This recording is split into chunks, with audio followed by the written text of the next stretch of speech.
Во оваа ситуација има многу елементи, односно повеќе нешто со кои што треба да се справиме. Од една страна го имаме вирусот, кој што ни представува опасност со која што не можеме туку така да се избориме или да избегаме, па реакцијата на тоа е страв. Од друга страна ја имаме изолацијата, што треба да е решение на ова првото, но само по себе отвара нови проблеми. Социјалниот живот ни страда, љубовниот живот ни страда, на многу мина им страда работата. Ако ова трае подолго време, може да бидат доведени во прашање и нивната екзистенција. Имаме откажани планови кои што сега не можеме да ги реализираме поради ова. Покрај тоа, има работи што се случуваат и во пошироката околина во општеството, со кои што можеби и не се слагаме. Не сакам да навлегувам во политика, ова се информации од медиумите. До нас доаѓаат информации дека се прават работи со кои што се искористува тоа што луѓето се дома за да се протне нешто што инаку не би се протнало. Например, поставување на 5G антени, чашијата што беше раскопана. Сега последно што дознав пред некој ден е дека кај ГТЦ нешто ново се гради. И ова се аспекти од нашата реалност врз кои што немаме многу контрола од една страна, а од друга страна ни е ускратена и можноста да реагираме на време затоа што сме затворени дома. Некои луѓе ќе се соочат и со загуба, краткотрајна или долготрајна. Вирусот е таков, за жал. Некои луѓе ќе изгубат своја блиска личност. Тие што се заболени на одреден период ќе го изгубат здравјето. Некој можеби ќе изгуби работата, ќе изгуби клиенти, можеби ќе изгубиме контакт со некои луѓе. Потоа, секако тука се и потребите кои што ни се во ризик да не бидат задоволени, како прво потребата за безбедност и сигурност, што ја спомнав претходно, финансиската стабилност, што на подолг рок води кон страв за сопствената екзистенција, потребата за поврзување со други луѓе, потребата за физичка блискост, што исто така ни е ускратена сега. И, згора на тоа, секој има нешто плюс. Ова до сега што го наведов беше поврзано само со пандемијата и со вирусот, а секој од нас имал нешто од претходно, нешто дополнително со кое што се справува независно од ова, сам или со некој друг. И кога сето ова се случува, сосема е разбирливо да се одрази и врз емотивната состојба и менталното здравје на луѓето. Особено затоа што повеќе работи се во прашање. Можеби сите овие работи се случува една по една, ќе ни беше полесно да ги надминеме или да најдеме внатрешни или надворешни ресурси за соодветно да изреагираме на нив. Ама кога се случуваат повеќе работи одеднаш, па макар и да се мали, тие се собираат и се натрупуваат. И на секој од тие работи имаме некаква емотивна реакција. Понекогаш тоа се испротивставени емоции и желба за спротивставени активности. И се наоѓаме во некој внатрешен конфликт и со еден коктел од емоции, што е символично прикажано во ова кругче, со кој што исто така на некој начин треба да се справиме. Бидејќи многу често може да се случи и да не знаеме како да исканализираме оваа енергија. Ова е всушност енергија. Емоциите за тоа ни служат, да мобилизираат енергија во организмот, за некако да изреагираме на тоа што се случува.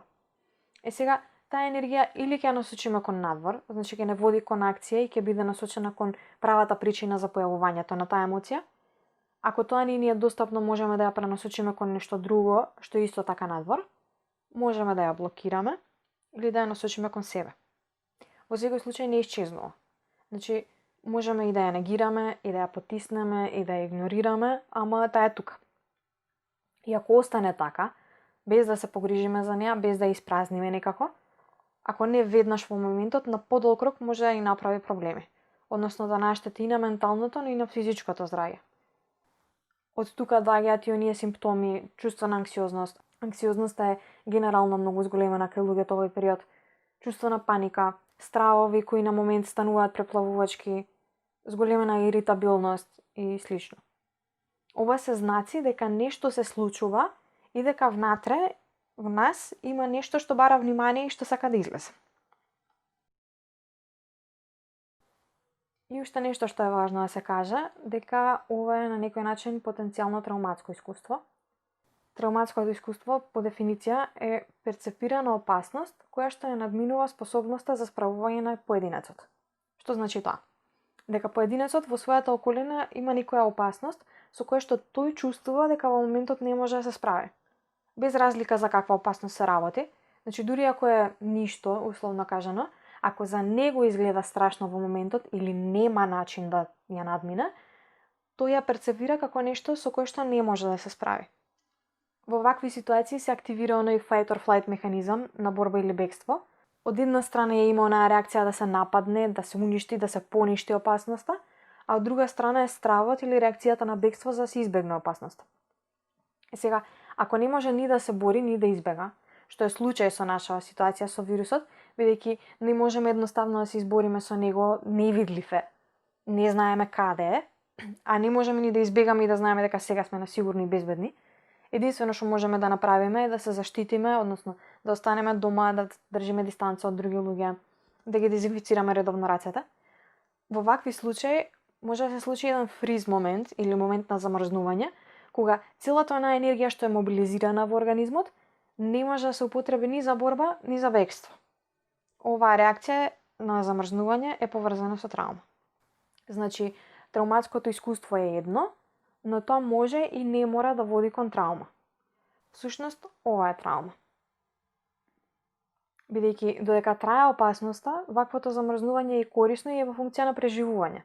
Тоа возможува или да почекаме да помине опасноста, или да го издржиме нападот, условно кажано, овозможува на некој начин отрапнување на организмот.